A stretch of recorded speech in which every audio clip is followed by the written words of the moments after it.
En el video de hoy vamos a ver otras dos biografías de personajes que se suponen son reencarnaciones del ascendido maestro San Germán. Ya en un video anterior estudiamos otras reencarnaciones del adepto San Germán entre los años 303 y 1561. Vimos una pequeña biografía de San Albán, que fue el primer mártir inglés, aunque se ignora su nacimiento, murió en el año 303. Después vimos una biografía de Proclus, un importante neoplatonista que nació en el 410 y murió en el 483. Luego vimos la biografía de Robertus, el monje, que está indeciso entre los años 1156 y 1211. Y luego la de Roger Bacon, el monje médico que nació en 1214 y murió en 1294. Nos faltan por estudiar dos biografías que se supone son, como ya hemos dicho, reencarnaciones del adepto San Germán, que son Christian Rosacruz y Francis Bacon. Como siempre nos vamos a regir por un libro llamado Metafísica 4 en 1, de la colección Metafísica de la autora y filósofa venezolana, que es la metafísica más importante que ha tenido América Latina, llamada Connie Méndez. En este libro, donde ella explica en palabras, como ella misma dice, palabras muy sencillas, la mayor parte de los dogmas y de las doctrinas de la metafísica cristiana.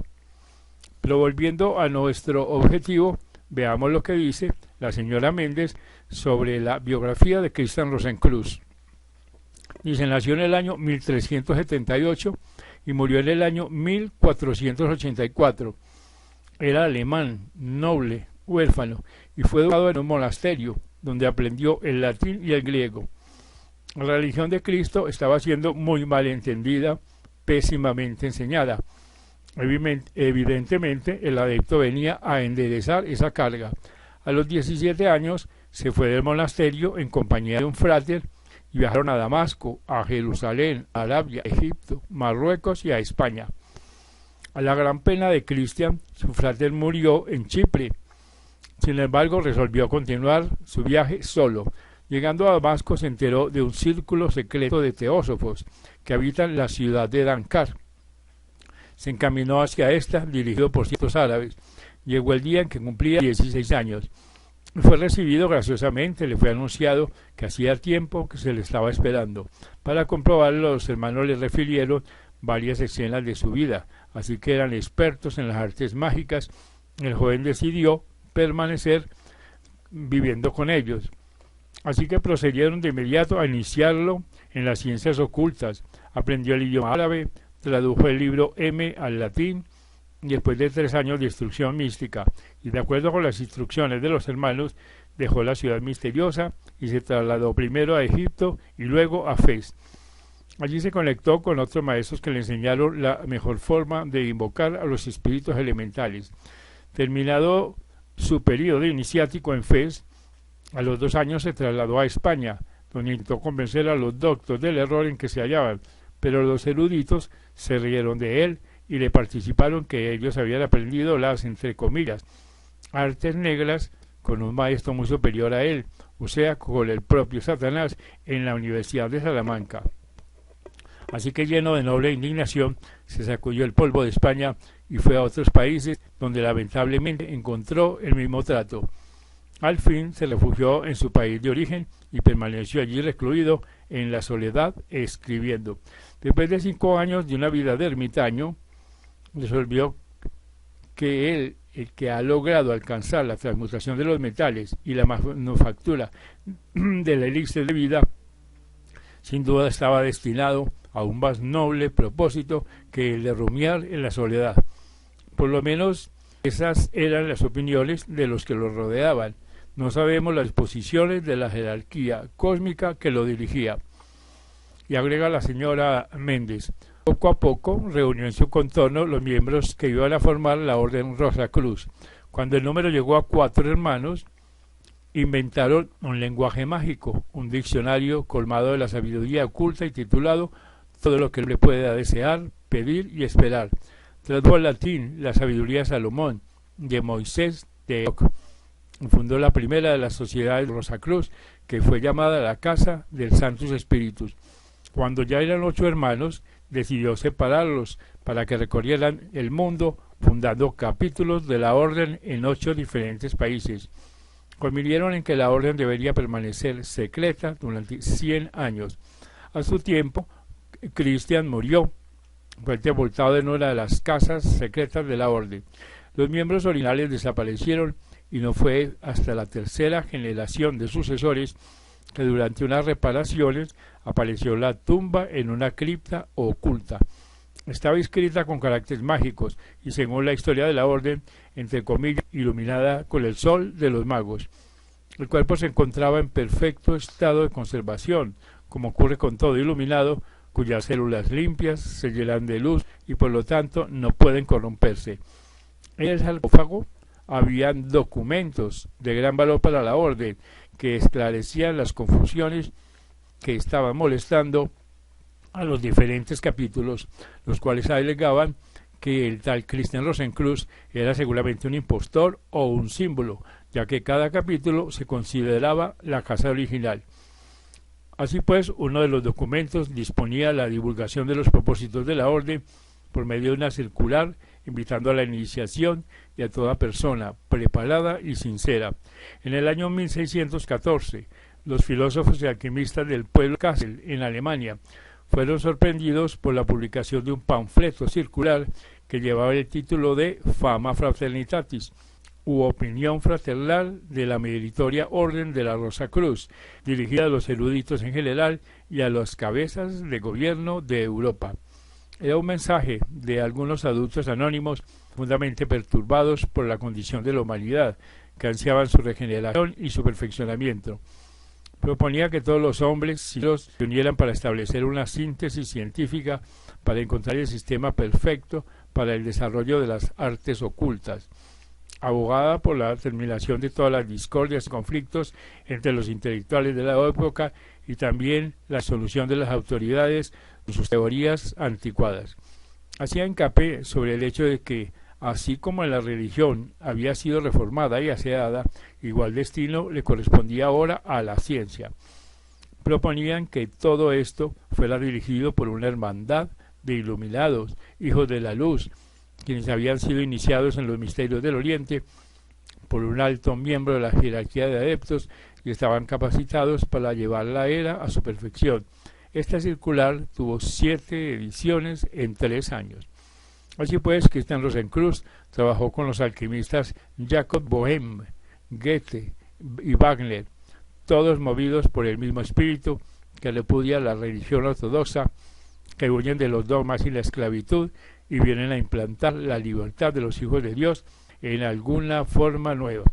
Así pues, los hermanos de la Orden Rosacruz admitían que el espíritu del fundador estuvo en continuas existencias físicas, tomando un cuerpo nuevo cada vez que sus vehículos habían perdido su utilidad, o para cambiar el campo de sus actividades, lo cual concuerda con la comunicación del maestro San Germán respecto a su ocupación de más de 40, entre comillas, cuerpos prestados.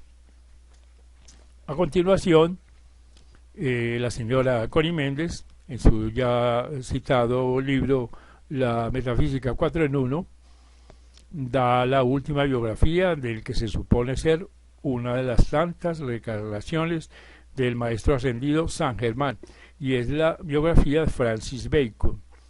Dice, la historia lo declara hijo de Sir Nicholas Bacon y Lady Anne Cook, pero las murmuraciones de la corte anunciaron que había nacido hijo de Isabel I de Inglaterra y del favorito de los favoritos, Sir Robert Dudley, conde de Leicester. Así que Francis Bacon nació en el año 1561, y hay que recordar primeramente que el año anterior, o sea, 1550, la reina y Dudley hicieron varios intentos de unirse en matrimonio secretamente. Todos los intentos fracasaban porque la reina dejaba de acudir a las citas clandestinas. Ya en las últimas de estas citas, habiendo ella prometido solemnemente que acudiría, Dudley se cansó de esperar y ya cayendo la noche, despidió al juez y se disponía a retirarse cuando llegó la reina. Se había apresurado únicamente para decirle a Dudley que la disculpara, pero que inconvenientes insuperables de la corte le habían impedido cumplir su palabra y lo habían estropeado todo. Así pues, la reina entró al coche, blindado de cortinajes, y juntos desaparecieron en la noche.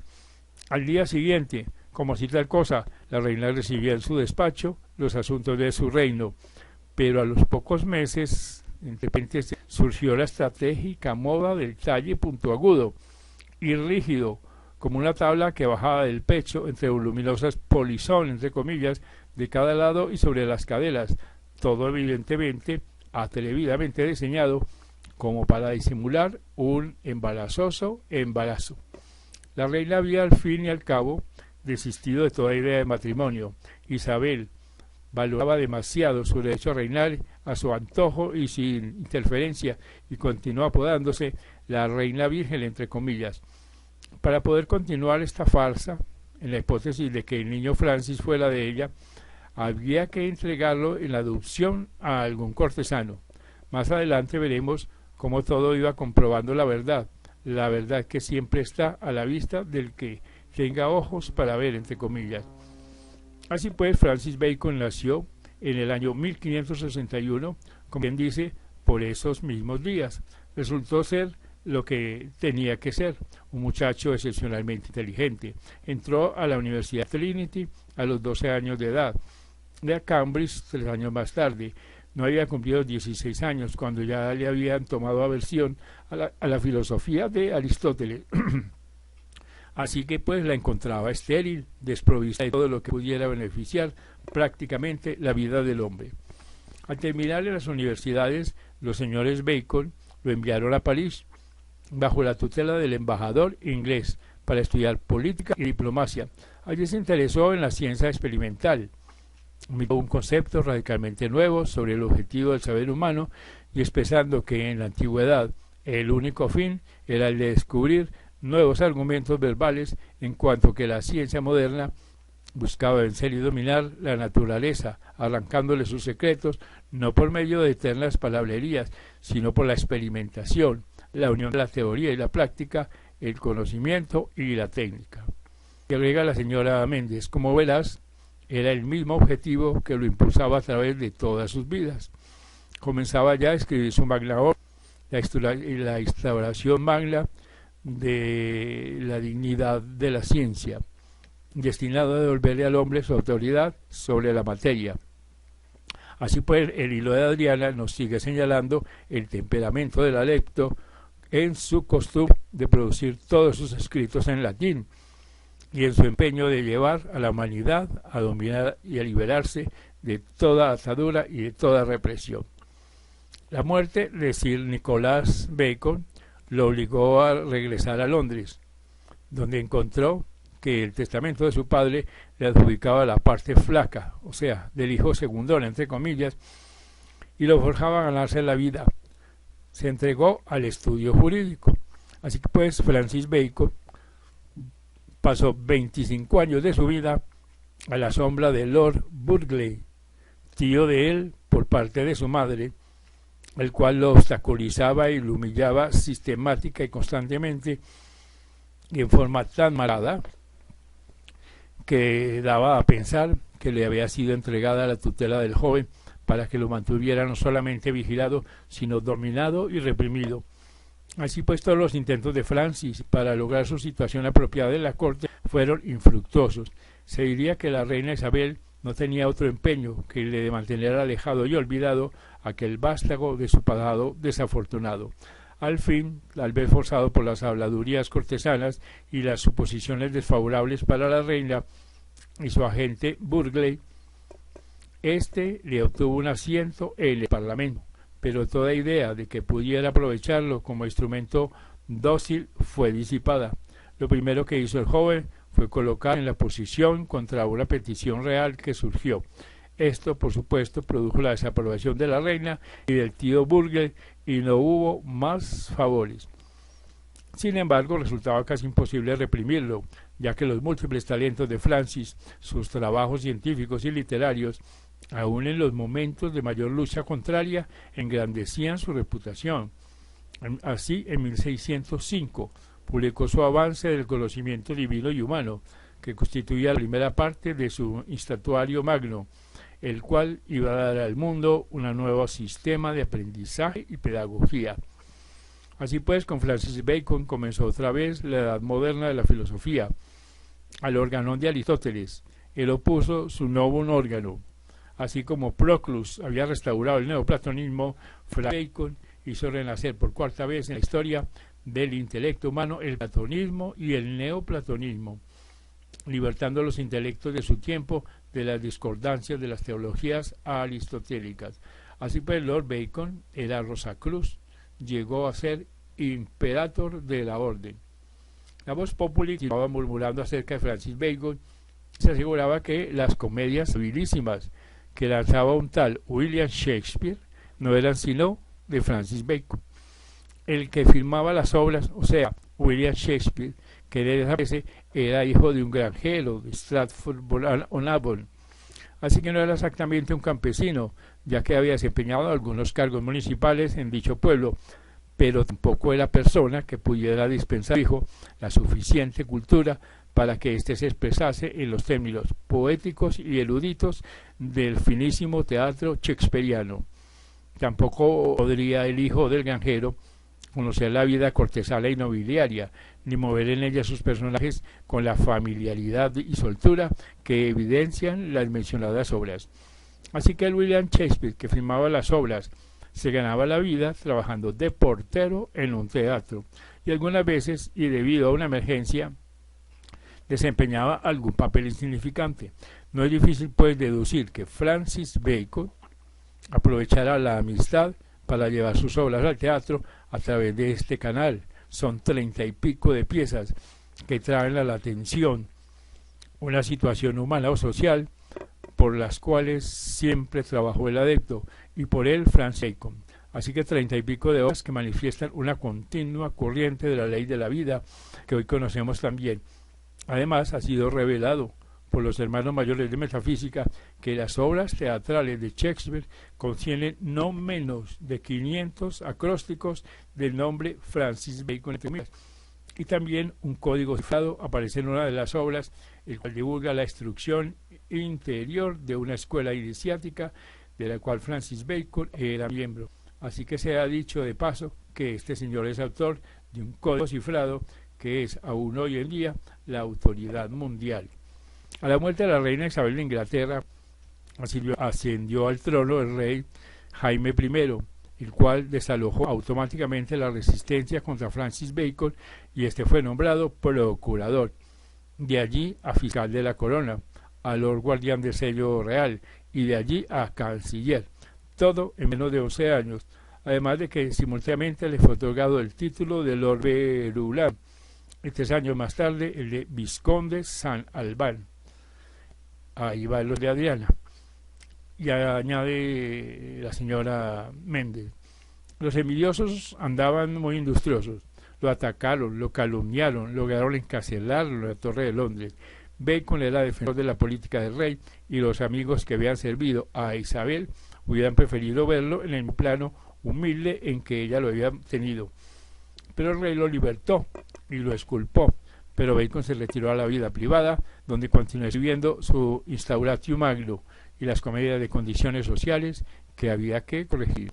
Así pues, el entre comillas hilo de Adriana nos lleva hasta la iglesia de San Miguel de Verulam, en la catedral de San Albán, donde se dice que fue enterrado el cadáver de Francis Bacon, pero que la emulación asegura que no existe ni jamás existió un cuerpo en esa tumba.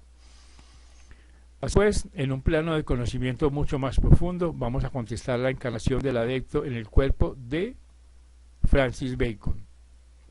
Primeramente, todo niño trae en sus electrones estampado un número o la frecuencia vibratoria, o sea, su ecuación. Esta rata vibratoria se repite en los sentidos que componen su nombre y apellido, para dar cuenta de la coincidencia, entre comillas, entre el nombre que la madre desee ponerle al niño. es su vibración la que se graba en la mente de la madre y la obliga a escoger el nombre que le corresponde a ese niño en esa encarnación. Si por alguna circunstancia el nombre es cambiado por el padre o los familiares, el niño sufre y sufrirá toda su vida de múltiples tropiezos, de frustraciones y armonías entre su sendero y su carácter de temperamento. Constituye esto un grave atraso para el individuo. Con frecuencia la persona se cambia de nombre y logra restituir su encarnación al carril que le corresponde para cumplir su destino. Así pues, las fuerzas electrónicas no saben nada de eso que en la Tierra llaman, entre paréntesis, condiciones morales, o sea, la moralidad. Solo la ley de atracción habita o actúa para llevar las cosas a su punto de armonía. Si al ego inferior de Francia le correspondía nacer en la mujer más destacada en el imperio más poderoso de la Tierra, se le originó un cataclismo al imponerle un descenso vibratorio con el nombre de Bacon, el cual había llevado 3 reencarnaciones anteriores. No se puede repetir un paso ya superado sin traer al presente condiciones indeseables de las cuales el ego se ha graduado ya. Espiritualmente, intelectualmente, Francis cumplió lo que venía a hacer, pero físicamente sufrió un constante trastorno hasta el punto de tener que regresar a Verularium y al nombre de San Albans que le había correspondido tantos siglos antes. Y termina la señora Méndez diciendo lo siguiente: ha podido ser rey de Inglaterra, el primer rey metafísico, y ha cambiado el giro de toda la tierra y allí en adelante, lo cual es posible que fuera la intención del adepto, quien tuvo luego que volver casi sin treguas. Así que estos trastornos ocurren más a menudo de lo que creemos posible. Muchas veces la máxima aquella de que el hombre propone y Dios dispone se convirtió en Dios propone y el hombre dispone, haciendo de las suyas, metiendo la pata entre comillas en su espantosa ceguedad y con infinita paciencia. Los maestros y los avatares, sin embargo, enderezan y ajustan las cargas torcidas más allá de la ley, si es que esto fuera posible. Así pues, esta es la última biografía que presenta la señora Connie Méndez como una de las tantas reencarnaciones que ha tenido el maestro San Germán en su existencia para ayudar a la evolución espiritual de la humanidad.